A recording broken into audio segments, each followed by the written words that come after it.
Yeah.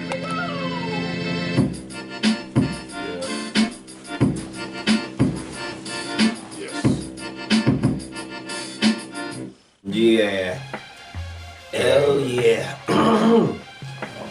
Yeah, you good, man. You good. I'm always on the phone, man. Okay. You started? Relax, man. Chill, man. Ain't no protocol, man. Look, man, we just listen to podcasts. We actually just spent the live. He would do some type of shit like that. Matt Niggerish started to a podcast. Yeah, right. You're right. Dang, man. No, this is just the intro, man. It's just breaking it down, man. You just vibing it out, man. I'm already looking old as it is. Three. Go ahead. Word, like three different podcasts in one. You know what I'm saying? Shoot, man. Tell people about you. Tell them, man. Tell them who you be. My name is CJ Emmanuel, and I'm born and raised in San Antonio. Been doing comedy for about a year, and just meeting cool cats like PJ and. Oh wait, you're back. You're back. Hold on. I'm sorry to interrupt. We're gonna have to go ahead and start over because he wasn't here. He wasn't listening when he got up and left to talk to Laquita. So no, Laquita Banana Company. The lady on the banana sticker. No. Alright. Go ahead, CJ. Alright. Go ahead and start it. You know what? No, there you go. Rewind that back. Let them know. Like you ain't even that. Like this ain't even an interview, man. This your show too. This going on all three of our pages. Okay. All right. So I'll start. Relax. You with the brothers. Right on. Well, first of all, thank y'all for letting me kick it with y'all. I'm CJ Emmanuel. Follow me at CJ Emmanuel Comedy everywhere. Check out, I got this podcast called Love Life's Comedy, and it's pretty much documenting my first year on the grind in comedy. An episode I did with Suge Ray back a few months ago and shit. So check that out as well. So that's all I got right now. Oh yeah, what's up guys? It's your boy PJ Davis, aka The Brimman Show. If you don't know, now you know. It is really cold in my apartment because the AC is off, but that's all I gotta say. March 9th. Yeah, y'all didn't understand that shit either, huh? Yeah, I'm Sugar Ray. You know who the fuck I am. I'm the honest one. I talk all the shit, and I get all the feedback from everybody that don't like it. Fuck them people. Anyway, how you guys been doing? Doing good, brother. Hey, man, so I got a question. Right. But not even a question, but you might have an answer. All right, so you know this whole controversy at the Elbow Room and shit, right? Oh, yeah, what's up? I don't really want to comment on that in particular, but I'm a part of it. But what is lost in this whole thing is this fool right here had to follow. You know what I'm saying? Hey, hold on. And this is hold on. Let me make sure I got it right. Let me make sure. Right. I'm gonna do it, and then you tell me if I'm wrong. All right. So Duck did his thing and beat line out the thing. Coming up to the stage, Sugar Ray comes up. He said, "The Flash has left the building." Right? It was something like that, right? It was something like that.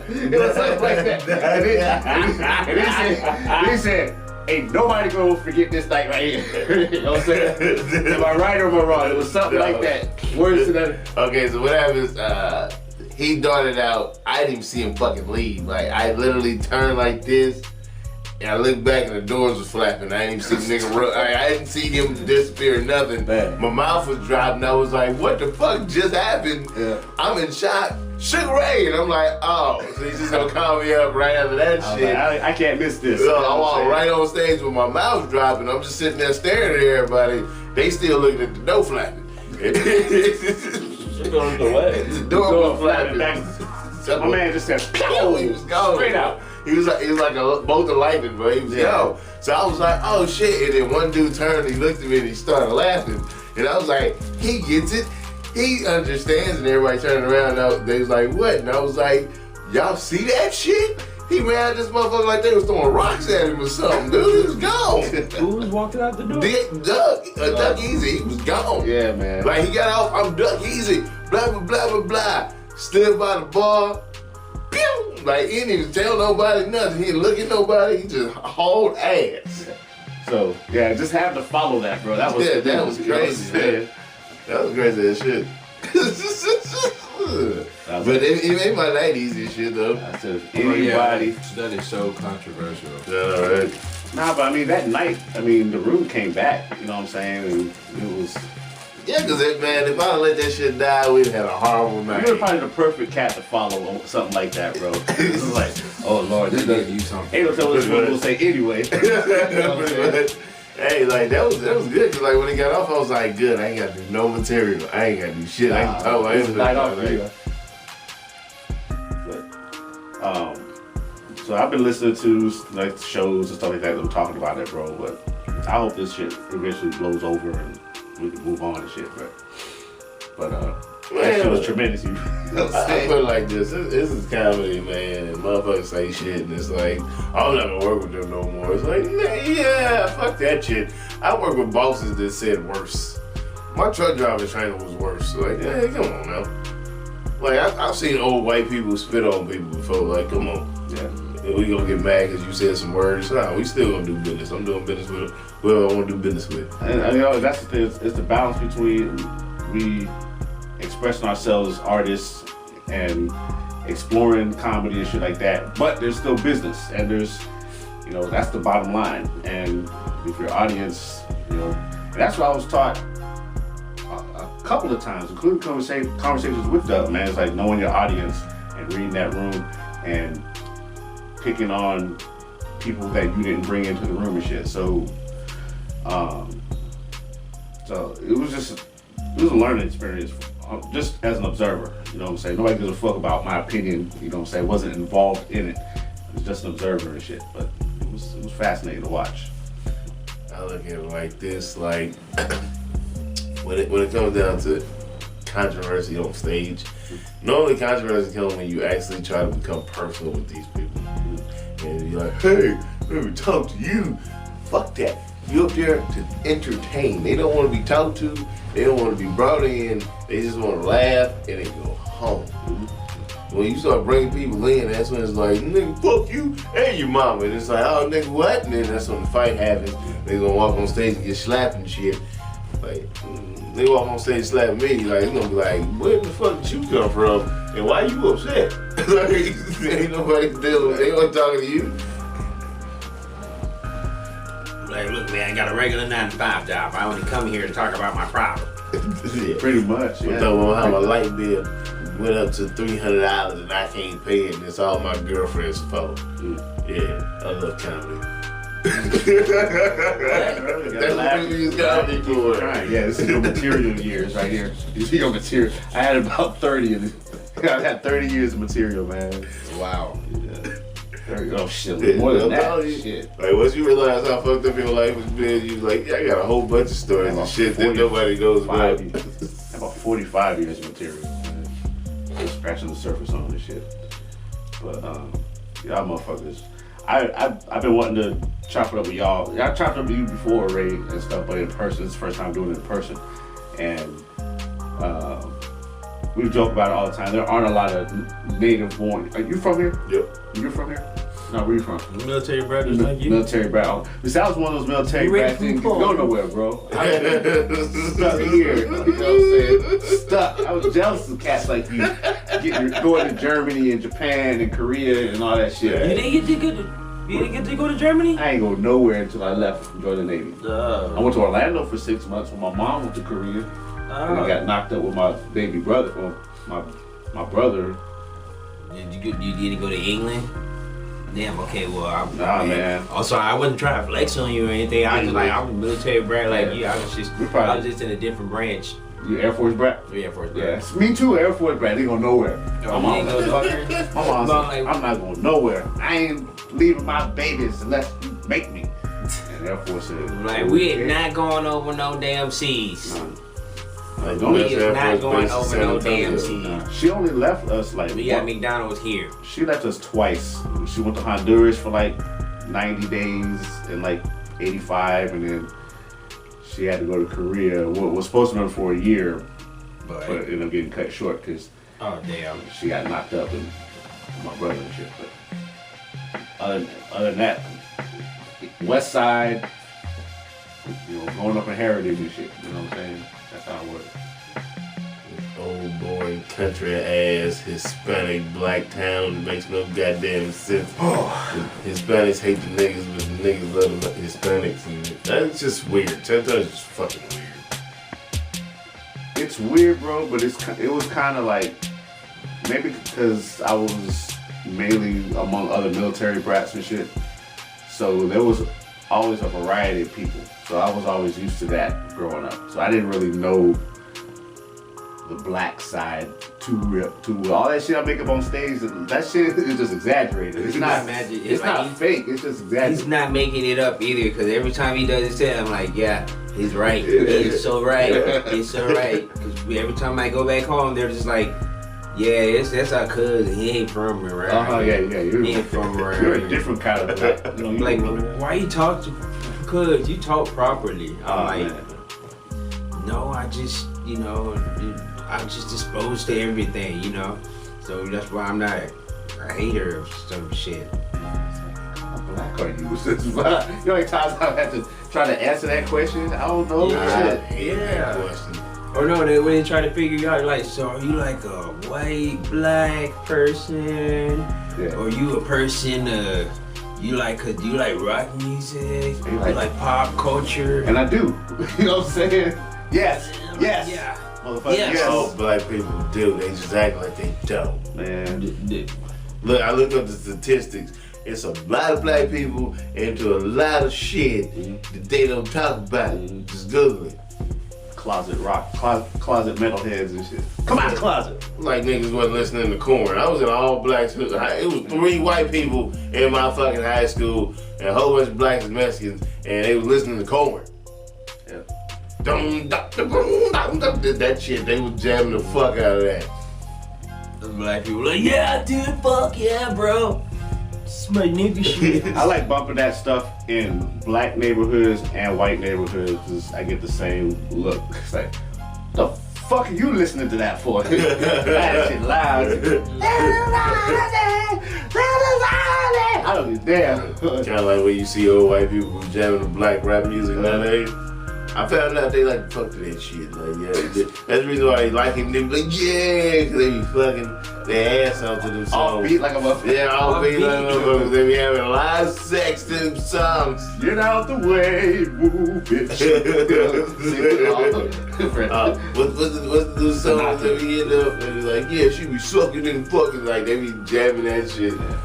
Yeah, you doing that? You remember? Yeah, you remember we talking about. I wonder if they be like jamming at like the unedited version of the music at home and then like saying the words. They do while they be having sex. Probably. I can see this. I can see that roll call. It was a real nigga roll call. Oh, probably. But they're saying like ER.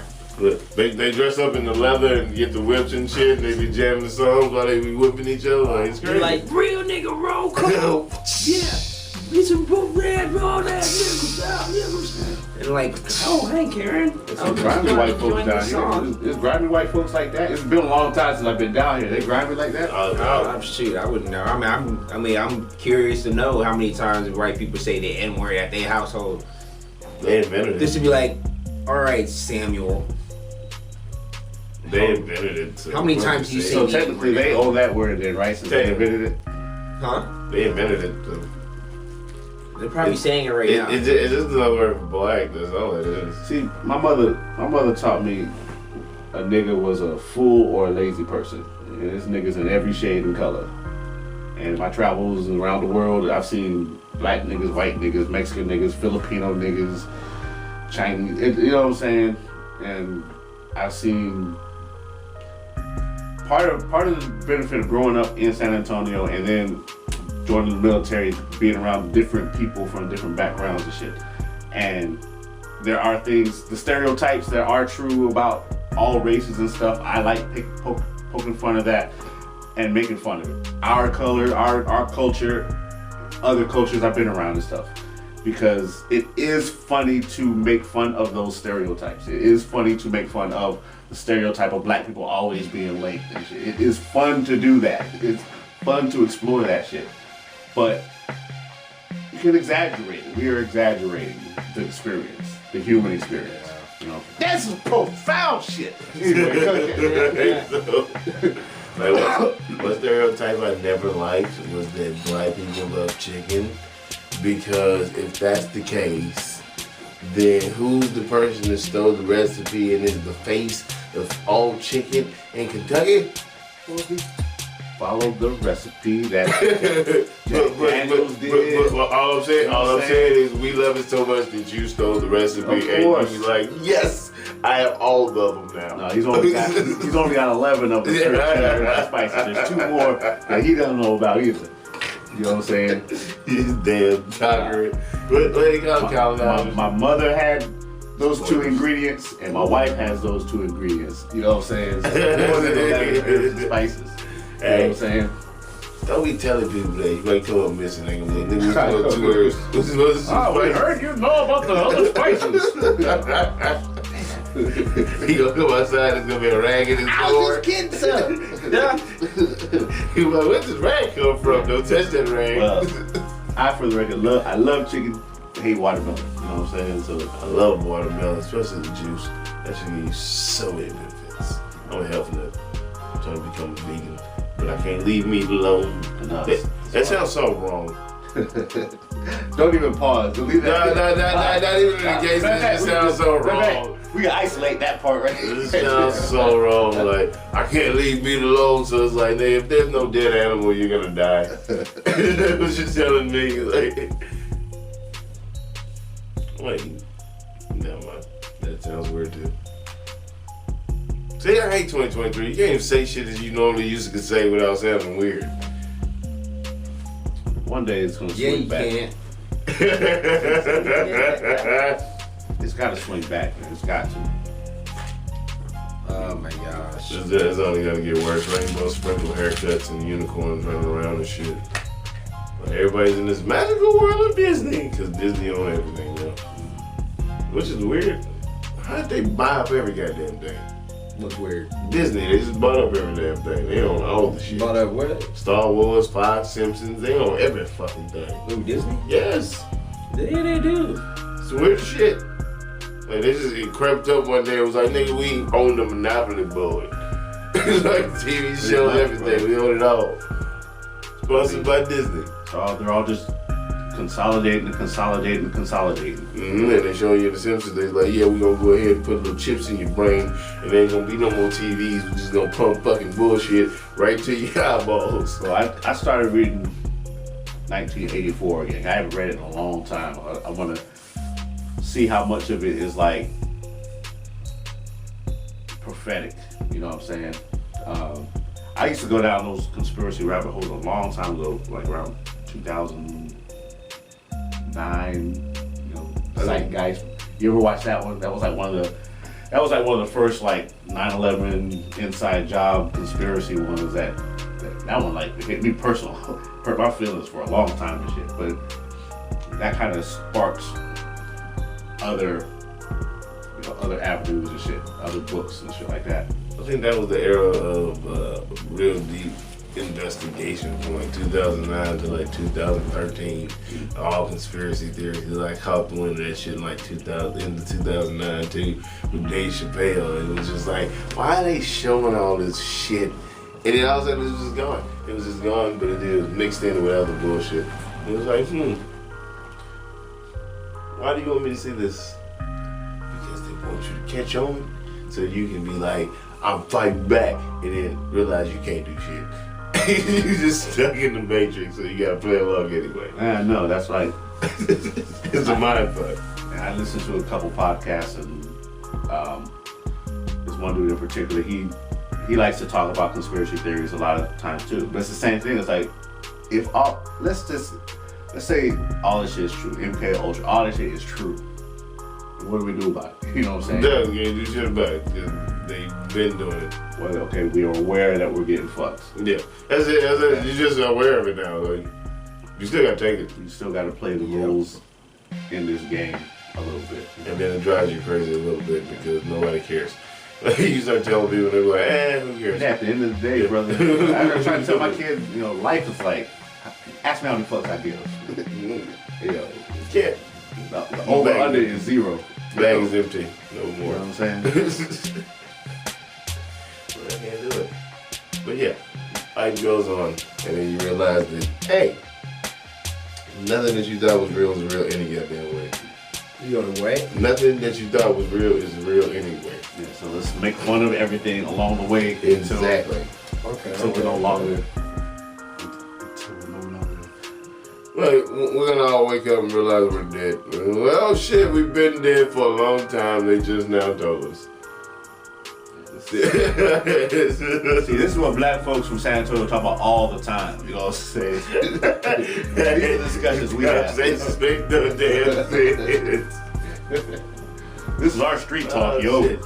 Oh man, I love to watch like when you grow up and you watch your neighborhood go from bad to worse, and then go from worse to what the hell? Where was this at when I was growing up? Nice trees and palms. Like we got police down by where I live at now. Like last time I see the police over there, it was only a shack. That's the only time you see police. I grew up in Heritage on the west side, and back in the 70s and 80s, it was like blue collar, working class. My friends, we call it the Wonder Years era, like till I was about 10 years old or whatever. And then, like around late 80s, 87, 88, gangs and shit, that whole era, it started to spread. And just coming home periodically through the years and seeing how the neighborhood just changed and people, it was, and I remember one year, I think it was 2011, I was home and in our garage, in our garage area, my parents had converted it into a den area, and that's where we used to watch TV, friends hang out, we had bars, parties, all that shit. And I saw like a couple of rounds from stray bullets that had, and I was like, what if my mother or my brother had been in there and shit, and to see where that neighborhood we were like one of the OG families, so we were there like damn near from the beginning, and see the expansion of that neighborhood, and to see how it didn't get as bad as like around Marbach and Acme, Penn Road, around all that, you know what I'm saying? Around Kennedy High. It wasn't as bad as that back then and shit, but there was pockets of that shit, and I worried about my family and shit a lot, you know what I'm saying? There is a song by DJ Quick back in about 30 years ago, Just Like Compton, and San Antonio had made a list. And all my friends popped, oh, what is it? Hell yeah, nigga. We just like Compton, fool. You know what I'm saying? Yeah, I was like, I don't want to be just like Compton. That was a big influence in why I chose the Navy, because I wanted to leave and get out of here. I saw cats that joined the Air Force and stayed right there at Lackland and going AWOL, hanging with us and shit as I'm partying my last few months before I left. I'm like, nigga, you supposed to be at work, man. Fuck work, nigga. What you gonna do to me? 2 months later. You always, I don't know what it is, you always just wake up and be like, y'all niggas ain't shit. But I didn't want to be one of them cats, man. I didn't want to be one of them. I didn't want the temptation to run with my homeboys and shit. So I was like, I gotta go learn how to be a man. Fuck this, I'm going. And I gotta learn how to be black too. That was part of it too, bro. It was like, and there's different types of black, different flavors. There's LA black, there's Cali, or there's Oakland black, there's LA black, there's DC black, Atlanta, Miami, New York, Philly. I mean, Chicago. It's every country, you know what I'm saying?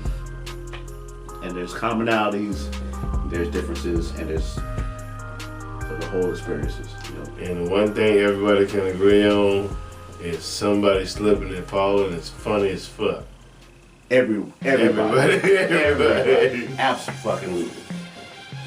Hell yeah, physical, busting your ass comedy pops you every time. And you know what else? My favorite, remember the Animals Attacks shit? The OG one is still the greatest of all time, where they fucking there sitting there, the white lady just sitting there talking, and the bear was like, Ah! That's the classic right there.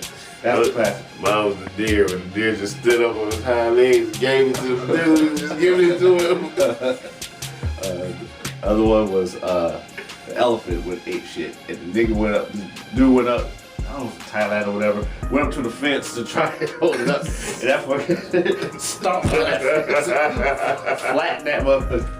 Yeah, I like a little bit. You know, when the animals go over, that's always.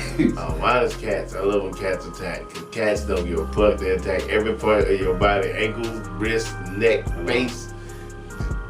Oh, get off me, motherfucker! Get off me! That tail get to flopping like that and shit. When they get that look in their eyes, like ain't nothing starting to be on your ass. They get that crazy eye and shit on you. You know what I'm saying? I don't want you to dance home. Didn't you want to stop it like, nah, motherfucker? Oh, you gonna try to take a nap? Nah, nigga. I'm trying to lock him out. They gonna find a hole to come through and be like, oh, you thought it was over? Yeah, you got the ones that got that jab. You know what I'm saying? Oh shit, those are crazy. My wife and daughter, they have a brother sister cat and shit, and like they'll be cuddled up, cleaning each other, purring, getting along. All of a sudden, you see one of them come up like this, you know, and just just for the fuck of it, kick her out the chair. It's my chair, bitch, and then leave it. Cats are crazy. Cats don't care. They don't care, man. So I never wanted a cat, but I love watching videos though. That shit's hilarious. I was never a cat person until I met my wife. I'm still not a cat person. I'm a dog person. But PJ loves cats. I tolerate it. PJ, right, PJ? You love cat? PJ loves a cat so much he's dreaming of cats. He likes cats of all flavors. Yes, my pretty. Why is all supervillains got cats? Like that's not intimidating at all. Oh man, because cats are evil, bro. Cats. That's a mastermind. Cats are like even the most evil. Look, the most evil, sinister motherfucker in the world in history, Adolf Hitler, had a dog who adored him. You know what I'm saying? The most evil supervillain in the world has a cat that gives no fucks about him. You know what I'm saying? You gotta respect that gangster as being a supervillain. You know what I'm saying? You know, right? Right? You gotta respect that hustle from the cat. You know what I'm saying? They like you when they want something. You know what I'm Right, saying? but when they don't, Yeah. okay. So you've conquered the Ukraine. Fuck your cup. You know what I'm saying? Oh, like clean that up. I was gonna piss right here. Oh, cat, why you do that? Look you right now. I'm gonna piss right here on this counter. Look right here. Looking right at you. Mr. Fluffy Bottoms don't love Laddie Daddy. You know what I'm saying? Yeah. That's the weird shit. The big ass Russian dudes, them cats. That's some weird ass shit. I'm just kidding. I hope y'all have sense of humor. Hey, You know what I'm saying? and if you don't, go pet your cat. Right. PJ loves going to sleep doing the shows. He told me he's supposed to sit over here so when he goes to sleep, nobody can see him. This is the genius of the Renwick show. Yeah. Lull you into a false sense of security. Y'all thought it was gonna be a part of my. Right. Don't sleep on the sleeper. He's gonna edit himself out. That's why he wears green all the time. Right. That's why he sits by the green screen. Yeah, he's gonna be a pair of legs. Just a pair of green legs. Just I thought you said a barrel of eggs. Otherwise, a barrel of eggs. Ah, shit. why that's funny. Paul Bunyan's breakfast. Oh man, speaking of, Mo Watson, he did one of those videos. Yeah. with the eggs, whatever. It's like, eggs. And then he said, yeah, I love going to HEB, but nah, these are commissary eggs. This could have been us, you know? You could have had these benefits, but no, you know? That shit was so funny, man. I'm gonna share it on I think I shared it on my page. I'm gonna share it again on my CJ Emmanuel. Commissary eggs.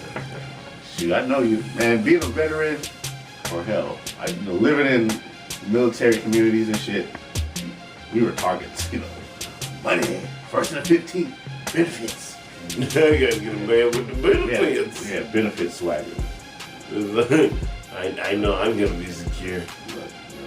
But, a lot of us were tagged as, I was tagged as what they call a boat boy, you know what I'm saying? Dressed like you look, you shop, you dress like you shop at the Navy Exchange. Your whole wardrobe. Because they had layaway, bro. That shit, it was good pricing. We all looked exactly the same, polos with the belts tucked in the same. Nautica jeans, you know what I'm saying? We a team, baby, we a team. Polos and shit, you know what I'm saying?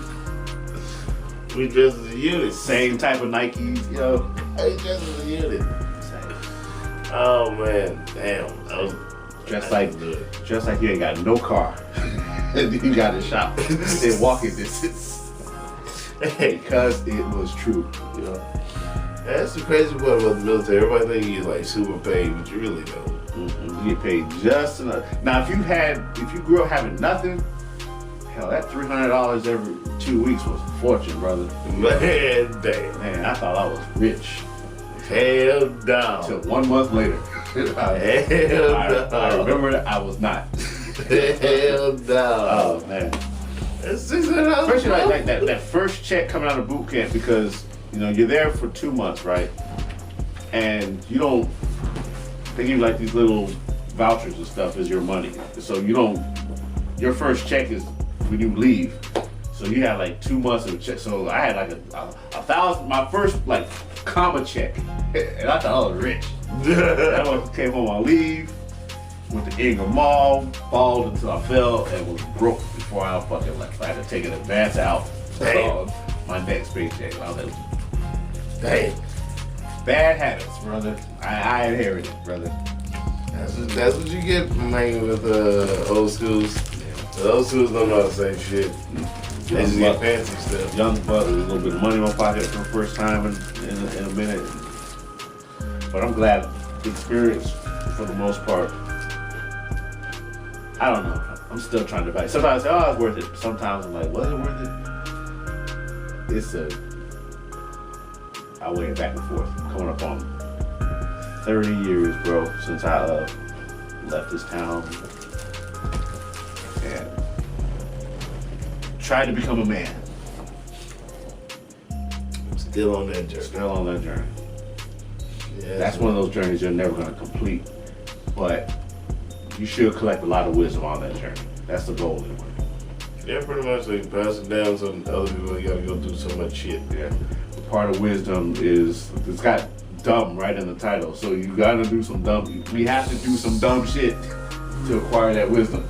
Well, other people can do it and tell you about it, but then if they don't tell you about it, then you gotta go through it. There's only a fraction of, because I mean, how much advice have you listened to in your own journey? I know, got none. Like, listen, the advice that I got was dumb shit, and I was just like, yeah, I shouldn't be talking to you. Wisdom. See? I told you. It's got dumb right in the title. A whole bunch of dumb shit.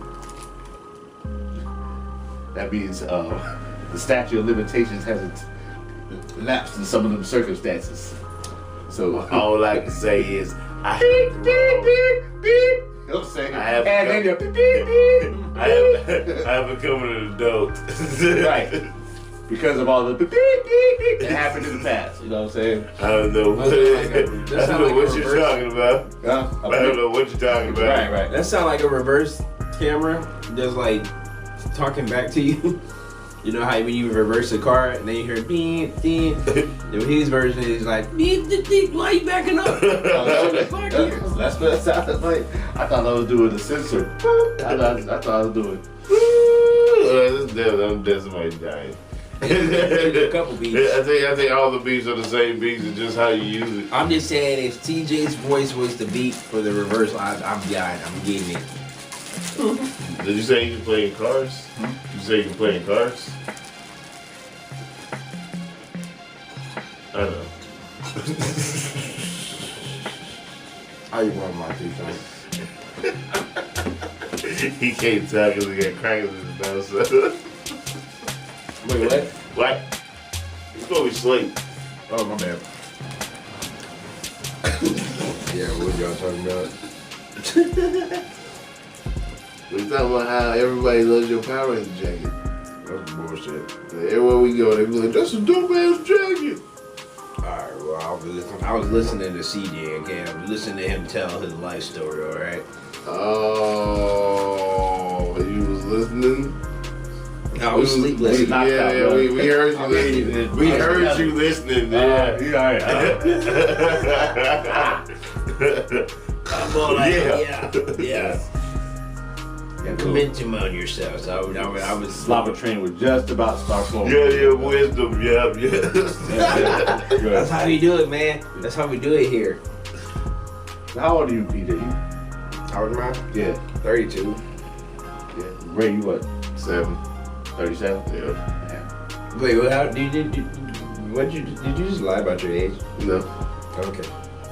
37 and 32. What was I? 37, 32.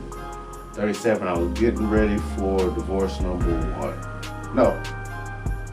Divorce number 2. Goddamn, I've lost track.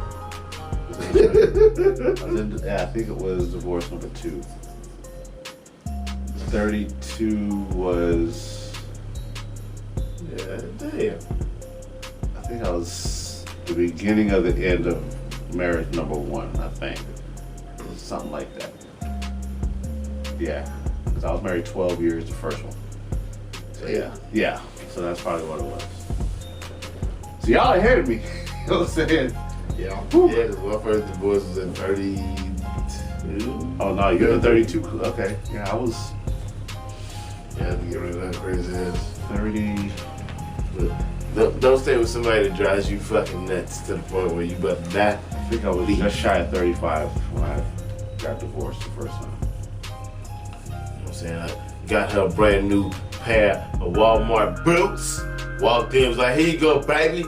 And she was like, "What this for?" And I was like, "Bitch, I'm giving you the boot. You gotta go." Goodbye shoes. That's right. Is that what you said? No, I didn't do any of that. I didn't do any of that. You ain't call them the goodbye shoes. I call them goodbye shoes. Bro, them shoes are expensive. Woo. It's gonna be a long walk, baby, so I got you something. Boy, some material there that I haven't tapped into. I still ain't touched on my shit. Oh yeah, the plasma center days and shit. I want to touch on my shit, but I'm like, I don't know if people steal my material yet. I mean, how can they steal your material if it's your shit though? You know what I'm saying?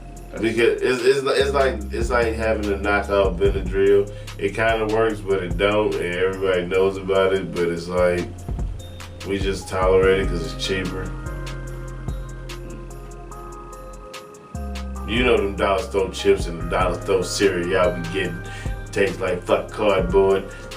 Stale as soon as you open that box. It's supposed to air. Shit stale up. You know what I'm saying? Oh man. So it's like I don't want nobody to ruin the surprise of the way I'm going to tell it. Until I can actually get a good setting and record it and be like, see, boom, trademark, date, time stamped, everything. So from here on out, whoever's using that shit, thank me, motherfucker. You writing yet? Nope. When you gonna start? Never. I hate writing. I do too, but it's... I write for TV shows and fucking movies and shit, but I don't write for stage. It's too not even like ideas or fucking bits or anything like that. Like broad shit. Yeah, a whole bunch of shit. Like I'm coming over to cartoon right now. Oh yeah. Called Midget Town. Called who? Midget Town. Yeah. So it's about You need voices? You need voiceover? Yes, I need a bunch of voices. It's gonna be a crazy ass cartoon. Put me in, coach. Yeah. Oh, for real, put me in. Look, y'all wait and stay tuned for this shit. It's gonna be fucking fun as hell. Like, y'all seen cartoons on Fox and shit. They ain't got nothing on me. Cause it's gonna be outrageous but real. But it's gonna be like a real life cartoon. But you're gonna go through all the drama, the ups, the downs, the fighting, the secret shits. Yeah, I'm gonna be hooked. I want to be a part. I want to do some voices. Yeah. When you starting on that? Like right now, I got 2 other people that I've been talking to about it, but I haven't came up with the the characters yet. I got the premise, I got the idea behind it and everything like that. Like the whole shit's gonna be them having an internal battle with letting the big person in. It's like no big people are allowed, but it's like, nah, Ralph is cool. Ralph gets to come in. It's like everybody's fighting, half on Ralph in, half don't. Okay. And then what's Ralph? Is it kind of like a Gulliver's Travels type of joint? You know, somewhat, but it's gonna be like what's that shit? Where it's like a love-hate relationship, because he's a big guy security guard, and he helps the little people. But some of them don't like him because he's a big person. They don't know him. The other people know him. They want them like, hey, come to the party. And they're like, nah. But then when he comes in, more big people start coming in, and then little people start mingling with the big people. And it's like, no, you can't get a big wife. You don't need a big wife because we stick together. So it's gonna be a whole internal conflict between them and the big people. Okay. And then at the end of this shit, it's gonna all be Mike Tyson. Like, oh shit, I need to quit smoking. Mike Tyson? What? Yeah, like this is gonna come out of his head and it's gonna be like, man, I need to quit smoking. So the whole 2 series is gonna be just shit that's going on, but it's all inside Mike Tyson's head. So, alright, so it'll be Gulliver's Travels and Herman's Head. Worlds collide. Yeah, so like that. Alright. It's snoring, bro. Yeah, he be snoring all the goddamn time. So it's like, we got some ideas for that. I got some fucking, I want to do a movie, but I haven't been able to get everybody down packed for the shit. But I got a couple writers. I need some more. I need some more to bounce some ideas off of, especially for the opening scenes. The opening scenes, is what got to catch the eye. So I was gonna do that whole flashback shit where it just goes through all the best parts, and then start in the beginning and like, what the fuck just gonna be happened? animated? Yeah, it's all animated.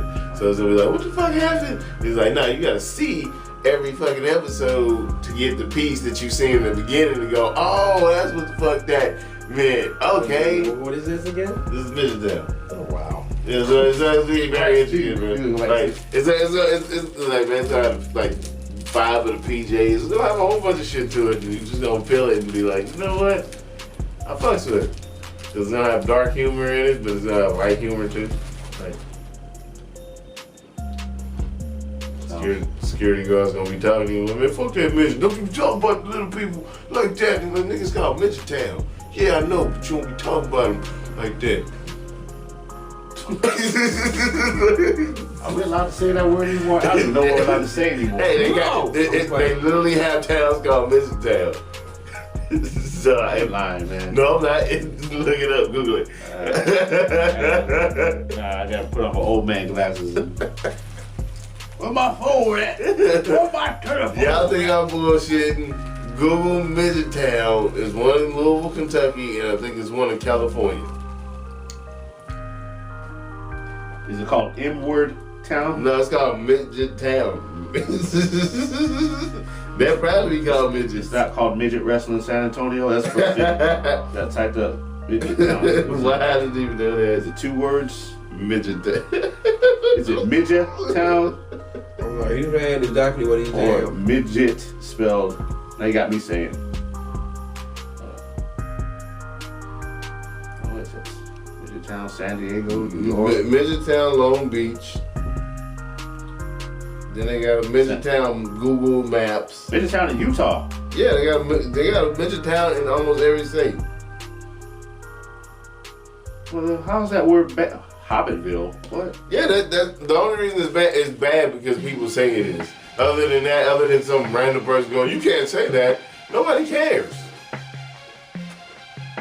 They don't give a damn about it. They rather you call them midgets than little people.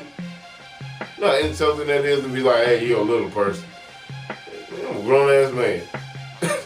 Right. Little grown. Wow. I don't learn something. That's why the show is interesting. Because people don't know it's real and they go play it until they look it up. I'm saying that it's a small gated community. I don't see what they did there. That's what it said. It said a small gated community.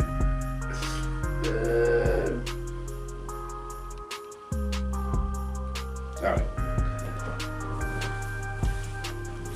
So I still don't know if we're allowed to say that word, but Look, man. if it's in Google, we're allowed to say it, right?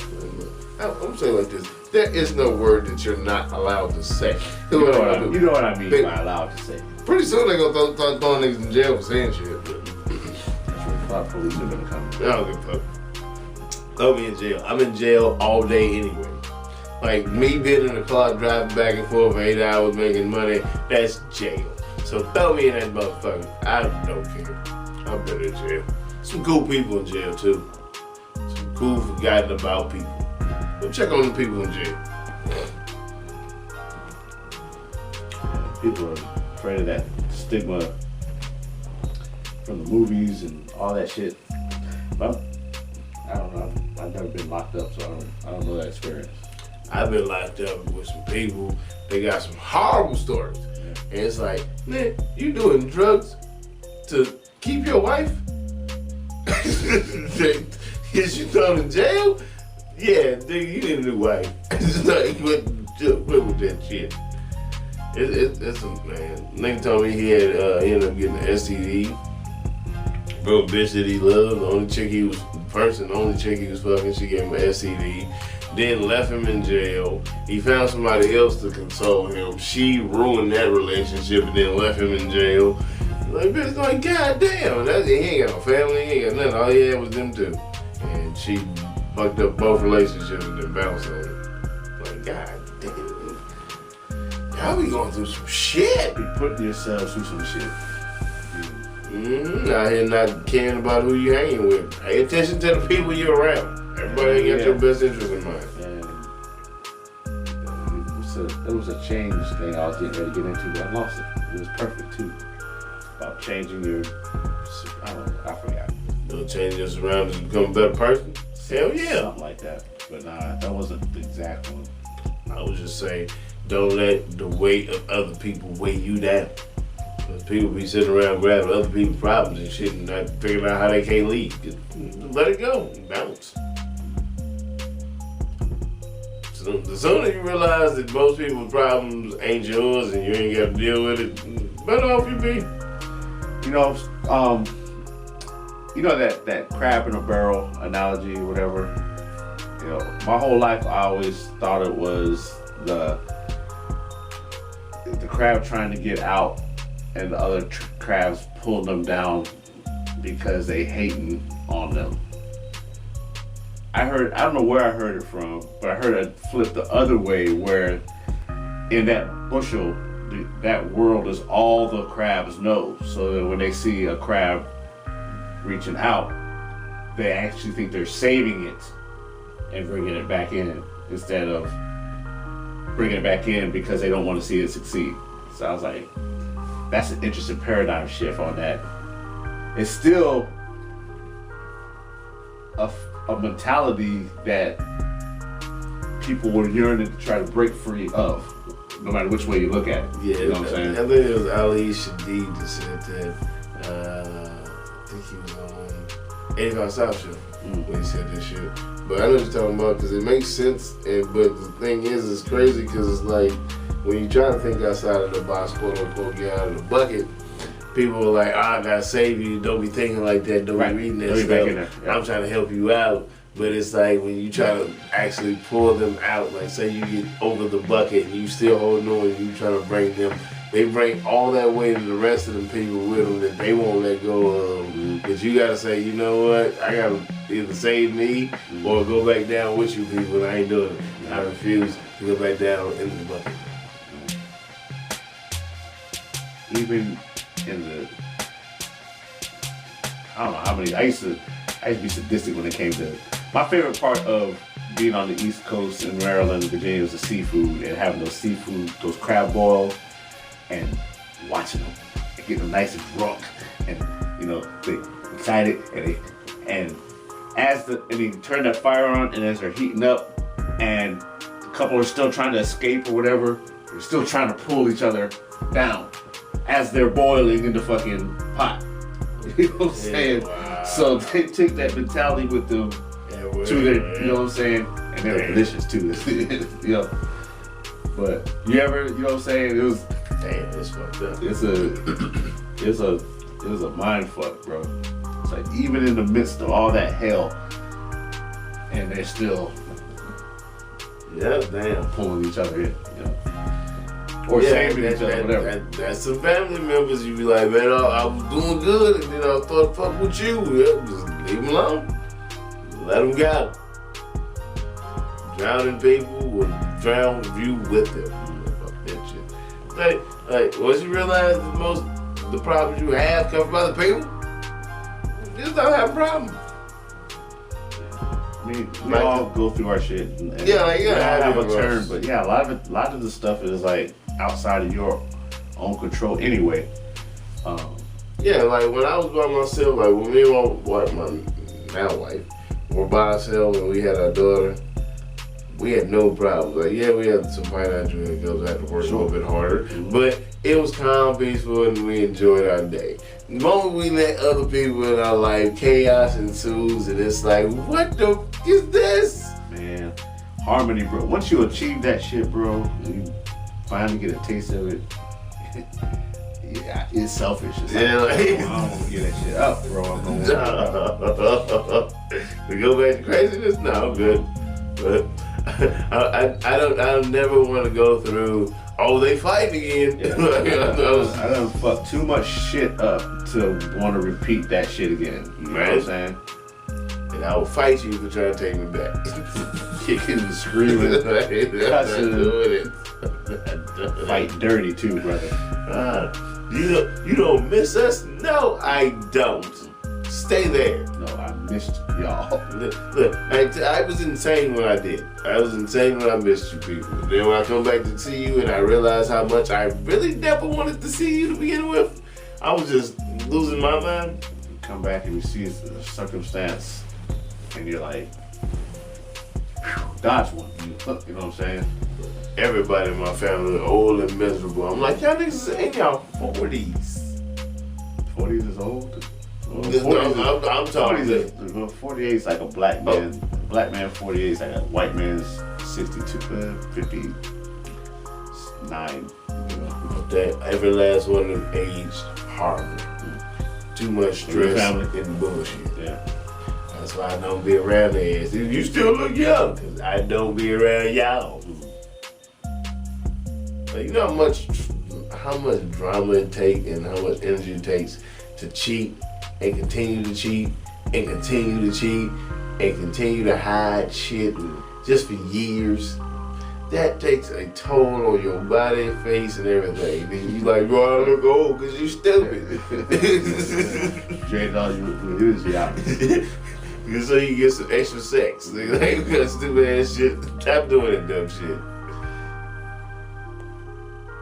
I like to make fun of single people and people that can't control their private parts. It's like, yeah, I got 13 baby daddies. Just stop fucking opening your legs. Like, you know how hard that is? Just close them bitches. Just no. Yeah, but shit, Nick Cannon got some of them. He's some of them baby daddies. Look, them people knew what they were doing. Like, yeah, you gotta think about it. It's like, yeah, even if Nick Cannon spends no time with your child and you don't put him on child support, you know you're gonna get broken off with somebody. He balling like that. He can take care of all of them. Yeah, he take care of all. He can have all the kids he wants. That's why women is like, yeah, I'll be baby mama number 76. I got this character named Weemy Johnson. It's his 1973. He's been on the child support in arrears tour. Man, as soon as one come off of child support, another one come off. He's like an old timey R&B and gospel singer. Yeah. You know. I wanna freak you for Jesus, baby. I wanna lay my hands on you. Big Dick Willie. Yeah. He's been on the child support and arrears tour for hell no. 49 years. 50 years. That's like Eddie Griffin. That nigga got a whole bunch of kids too. Like, I mean, look, dude. After a while, I'm stopping. I'm like I know these females gonna keep coming. I gotta stop. I saw Eddie Griffin in person. Not in person. Yeah, 2009, I think. Saturday show or late show. You know what I'm saying? That motherfucker probably went about 2 hours. It was one of the, and I remember this dude in the audience was his lady, and he was like, "I'm gonna take you home tonight. You gonna be in my limo." He said, "No, that's my man. You talking all that shit? You gonna be looking for me in the limousine." Showing up, smash cut to homeboy and girl arguing and shit. You know, the limo come around. You ain't going nowhere, bitch. And you know what I'm saying? But she was with it. Man, I tell you, money make females. Go ahead, brother. Females make females, like money make females lose their goddamn mind. Yeah. They'll be like, nigga, fuck you, the stable house we got and our kids. He got millions of dollars. I think that was the same show I saw Charlie Murphy. Like, that might have been the same. This was when Charlie was first starting out, so he kind of did it backwards, bro. So he was famous, and then so people were expecting Eddie, and he was like learning to be a comic and shit. So and he's opening act and shit, you know, learning how to comic. So that's what I didn't get to see him before he died and shit. I saw him early. Yeah, that's some good shit. I seen him take his stuff on the internet. Yeah. That's some good shit. John Murphy's just straight to the point, goofing the motherfucker up. But it's a lot of them though. It's a lot of good comics that are underrated. Yeah. Seriously. I don't know how he does that. Like, me as a person, I'll be like, I gotta be up. I gotta see how this turns out. So you star the Renwick show and I'm playing Sugar Wick's Room, Renwick show sometimes. Whatever fucking thing we doing here. That's what I do. I know just talking to the thing ends or what? Yeah, that's what it is. Talk battery dies. Like we just come up with topics, but yeah, this supposed to be in the conversation. Like I be forgetting about shit, but there's some shit that I want to talk about. Like I don't know if you want to talk about it because I'm like it's kind of personal. I don't give a fuck though. Like I hate the fact that all the people who aren't that great get all of the success up front. Wait, say that again. I said all the people that aren't that great, that are just mediocre, that are meh, get all the shots in the beginning. It's like, I know now how you got here, which I would never fucking do, but it's just weird how the only way to get here is to do what you did.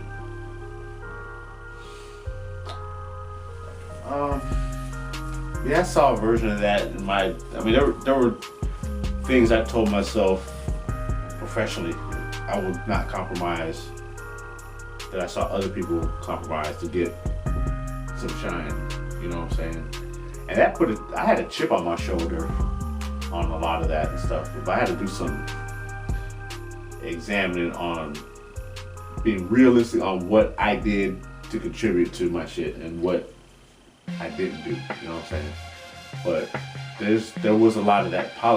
Some people just know how to politic, they know how to sell themselves, they know how to market themselves. And it's a hustle that I don't have naturally and shit, you know what I'm saying? Yeah. I really gotta work to. Yeah, because that's just like selling business to business sales and shit. And it's like, so that's a talent in itself, you know what I'm saying? Well, it is, but it's like when you play low level ball and the highest level you're trying to get is right here, I lose respect for you, because if you're gonna sell out, you might as well sell out to get up here. But most of y'all sell out to be mediocre. Yeah, you should sell out. If you're gonna sell out, you should save your sellout. You should kind of let it bank. Yeah, you know what I'm saying? Like, at least sell out for a couple $100 million. Have a little sellout stash before you cash it in and shit. Y'all cashing out at $100 and shit. Wait. Wisdom. Call back. This is all the dream sequence. You know, the dream sequence. You know what I'm saying? With a crackhead head. Look at it. You want to go back and sleep? You still got the same cracker. You still got the same cracker in your mouth the whole time. You been chewing on it like a pasty glue. Delicious. He gonna pop up and say before I go back to sleep. Before I go back to It's sleep. like the fuck. Yeah, before I go back to sleep. There's 3 different shows on here. You can tell the difference. I'm like, what's the other one? What's the nigga that's sleeping? Nah, that's that one podcast where he just naps. You got the whole wake up podcast. randomly. 2 + 2 is 4. You got more followers than that. You see that sleepy guy show? He just be sleeping and then pop up like, who the fuck is this guy? How does he eat crackers while he's sleeping? Like, yeah, this is an interesting conversation, but he just knocked out over there. That's Yeah. Brilliant. He intros the guest, goes to sleep, lets them carry the show. and then wakes up and goes, Yeah. thank you everybody for having a great show. Yep. Before I go to sleep, thank you for watching the River Show. See you next week. Red Show, we gotta go. See you later next week.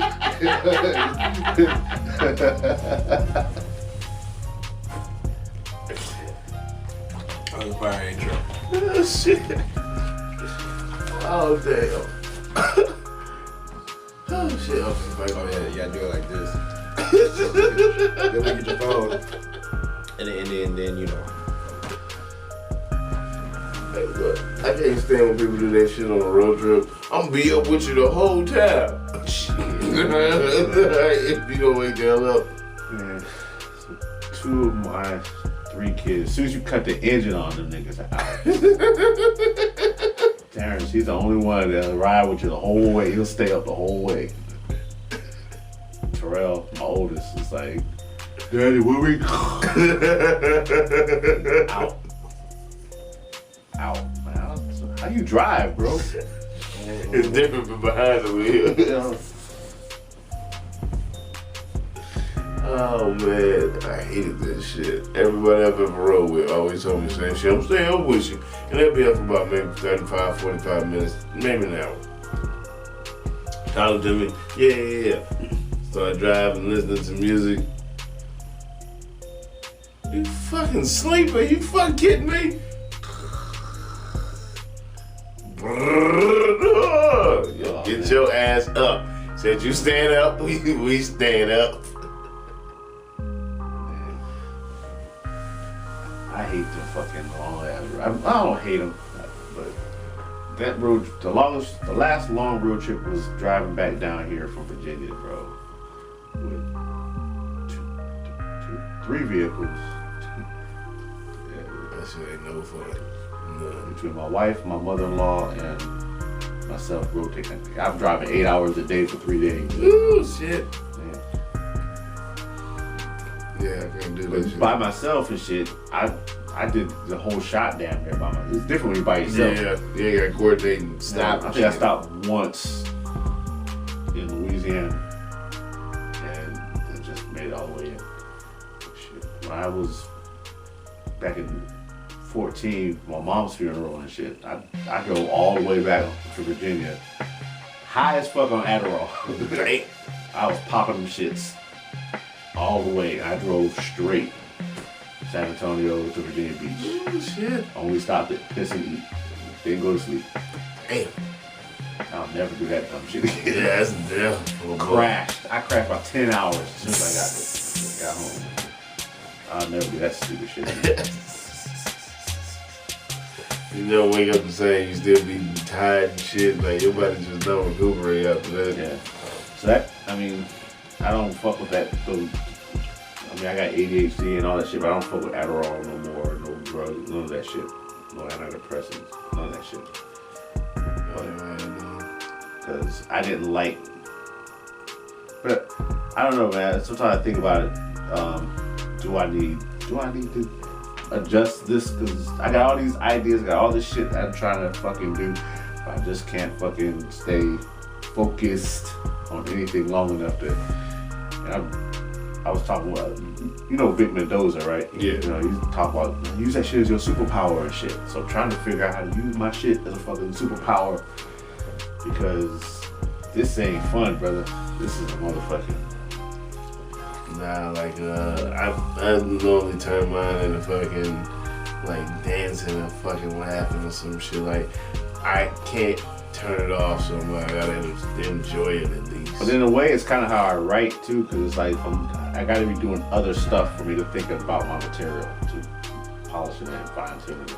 But when I sit down and say, okay, 10 minutes, start the timer and write, it's hard. Yeah. But there are times when I'm hyper focused and it's easy. You know what I'm saying? It's unpredictable as a motherfucker. Yeah, it's normally when you're trying to focus on one thing that shit pops out and it's like, well, I'm gonna focus in on this one, I'm supposed to be focusing on something else. But then when that hyper focus sets in, but then life happens and it tries to pull you out of it. Yep. As soon as you get in, it's some bullshit. You get mad at you because you don't know when the next one's coming. Yeah. And it's like, fuck. I had all this shit laid up and play, and it's nobody's fault. It's just nobody knows what the hell, like, how you wired your shit, and nobody really gives a fuck. But see, that's the reason why you back in the day, like writers would be like, you know what? I'm going to the mountains for 2 months. Mm-hmm. See you in 2 months. Yeah. So I can go scatterbrain, so I can do whatever I need to do. Nowadays, it's like, why you gotta go be by yourself? You're being crazy. Stop being by yourself. And it's like, I need to be by myself so I can figure me out. Yeah. I'm a type where I'm an introvert, so I need that. I need to be alone to recharge. You know what I'm saying? Yeah. I need to be alone, but I hate being alone because I've been alone too long. Nah, this is just you know how you get the Midas touch and you're like, oh shit, I can touch everything, turn to gold. And then you just like, that everything I touch turns to fucking gold. Yeah. Exactly. I can't even enjoy it. Nope.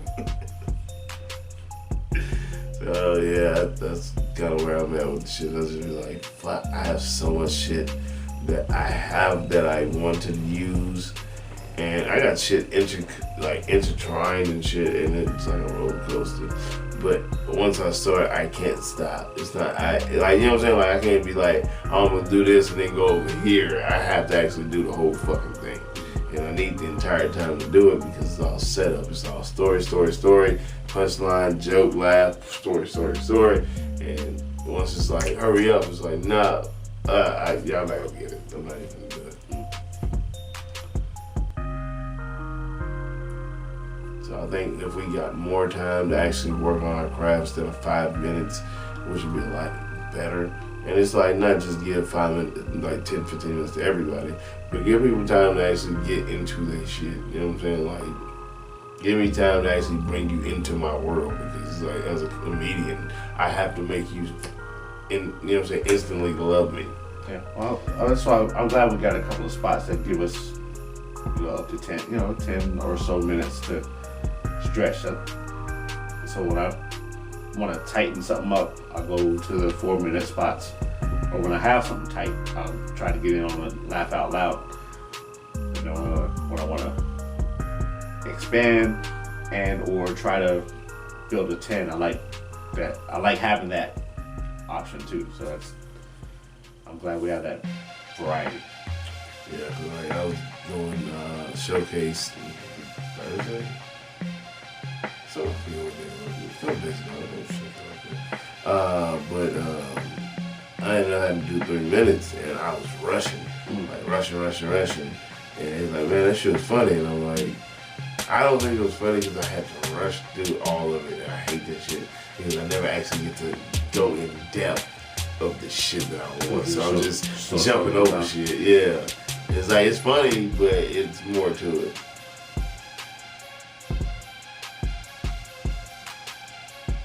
So like my stories become one-liners because I just take the best parts of the story and throw that out there. And I fucking hate that shit. Because we only got a finite amount of time. Mm-hmm. So you have to really punch. It's like okay, if I want to work on my legs, I can't do fucking shoulder shrug. Yeah, you know what I'm saying? Like I have to do fucking leg lifts and shit. I gotta work on my legs. So we need time to specifically work on certain shit.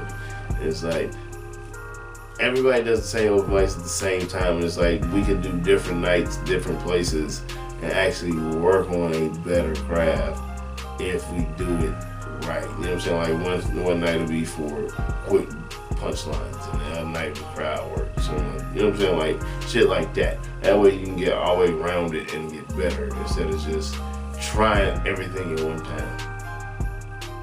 Yeah, but should that be on the comic themselves to be like, all right, well, because I aspire to get to a point where I'm like you, where I don't have nothing, I don't know what the hell I want to talk about. I'll just be up there and just be in the moment and fuck with the crowd, or just let them in on my stream of consciousness right now. Well, that came from being in Louisville. Like when I was here, I could never get the time to do it. I don't know why I was holding the mic while I was doing that. You know, I did it all the fucking time. I used to get afraid, and that was another reason why I leave the mic in the thing, because when I do this and I hold on to the mic stands, like I show that I'm nervous as fuck. When I leave the mic in the thing, it seems like I'm confident, but I'm nervous as fuck. Really? Okay. So that's your little hack to get up there and shit, man. Yeah, because it's like, if you get up with the mic and you fucking talking to people like it's a fucking real show, they're like, oh shit, he's amazing. They don't realize your hands are fucking shaking the entire time. Because you're like, oh shit, don't even worry about it. Like, I just blow that shit off. So it's like, when I was in Louisville, they gave me more time. Like, they would be like, shit, we only got 2 comedies. You want to fucking do 20 minutes, 25 minutes? Like, shit, hell yeah, I do fucking. Because I ain't doing shit, let me just work on some shit. You know what I'm saying? Like, I want to try to do some crowd work, I'll do some crowd work. But it might be 2 people in the audience, but fuck, I'm going to just work with 2 people in the audience. But at the end of the day, it helps you become better because you actually get the chance to do this shit. When it's like, hurry up, rush, I got 30 people on the list. Like, what are we really doing? Because everybody's rushing through it, so they're going to give you the best shit that they have, and you're going to keep doing the same best shit that you had. And it's like, that becomes old and done. You know what I'm saying? Like, it's like missionary. You do missionary so long, it's like, I need a new position. Yeah. Some of those 3-minute places are kind of like, I look at them as audition open mics, if that makes any sense. I can get it. Okay, people are watching type. And that's the one thing that I can't fucking stand, because it's like, when you look at D.L. Hughley, right, you don't really see him doing too much laugh out loud. Oh, he doesn't do clubs at all. You know? Yeah. But he'll do Nate Jackson's club. He does all his. I was listening to him, I think it was on with Mark Maron, and he said he does all his stuff at home. He does the process. He goes, he works out, he does his 5-minute or whatever, builds his hour, but he doesn't hit clubs anymore. No, I'm talking about like actually like performing. Oh, like, I thought you meant like right, working on his shit. Nah, like they with that, like I said, once you reach the level of realizing that you're naturally funny, like you just like, yeah, I don't need to do all that. Like, why go work out when I already do it? It's not only that, but it's like, I don't want someone to steal something that I'm working on. Yeah. I don't want them into my head yet. Exactly. I don't want to hear nobody else's shit. Like, there's a whole bunch of shit to it. So I understand why he does it. But yeah, like he doesn't do too many paid shows and like Laugh Out Loud and stuff like that. Like those clubs, like you'll see all those big name people pictures up there, but they don't really come to that club. Right. It's because it's like that was their claim to fame. So they make you think that the way to be on that wall is to do what they want you to do, which brings them money instead of actually bringing somebody that's worth being seen. Yeah. He's past club comic. He does theater. He's theater comic. No, he still does clubs. He's doing like half of the year in Nate Jackson's club. Yeah, like it depends on where you're at and who you are. He'll do your shit. And like I said, it goes down to pay, and it also goes down to the venue, because it's like, yeah, it looks nice, but most of these places ain't worth the shit that they say they are. Cause it's like, to be honest with you, I've been knowing the manager of that club for about 20-something years. And when it was Riverside Comedy Club, it was the same shit. I met Gabriel Iglesias, Ryan White, and Joe Coy there, but they were only there for like Friday night, Saturday night, and they dipped. It's It's like, you know what I'm saying? Like, what good is your club if you only get headliners 2 or 3 nights out of the week? Instead of the whole fucking night, you know what I'm saying, club being shut down. So it's like, y'all only make so much money and then everything else is off of the backs of the open micers. Which that isn't a comedy club in my opinion. A comedy club, the owner or whoever is doing it has opportunity to put you on a bigger stage, put you in front of bigger people. I should be able to put you in front of Netflix. I should be able to put you in front of Last Comic Standard. I should be able to do these type of things. So if you're wasting your time for me, what am I doing for you? Well, you're not gonna find those people here. That's what I'm saying. Like they literally had Last Comic Standing in 06, 07, and that was the last time they actually did anything for the comics. Ever since then, it's been hurry up, rush, make everybody part of this bullshit ass team that doesn't exist. So what about have you hit like Austin and hit that scene? Austin, man, it's too many people, bro. Like shit, when I went down there, it's like you gotta go super early. You gotta know whoever the fuck has the list. You pretty much gotta message them 2 or 3 days in advance to make sure you're up early so people can see you. And then like after the first 10 people, the audience is gone. Mm-hmm. So it's like you got another 25 comics that are just there talking to each other, ignoring your fucking shit. And it's like, bro, I'm not wasting my time to do this. Because it's like, as I was telling people, like, I'm not doing this for fun. Like, I'm doing this to get paid. Like, I want to make a career out of this shit. I'm not going to keep wasting my time going to menial jobs and making $2, $3 an hour when I can be at least making minimum wage.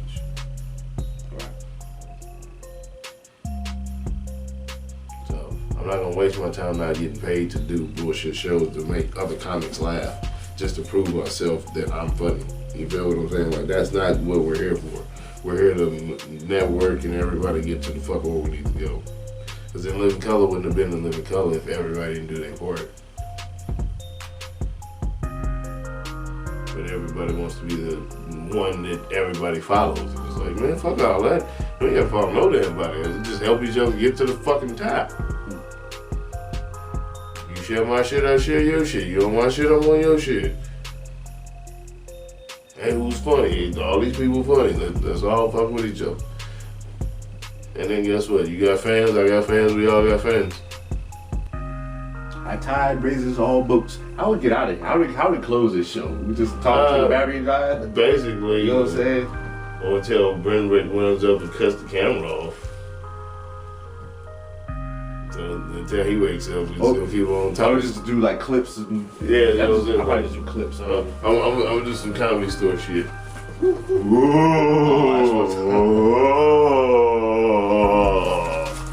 alright. Alright, peace.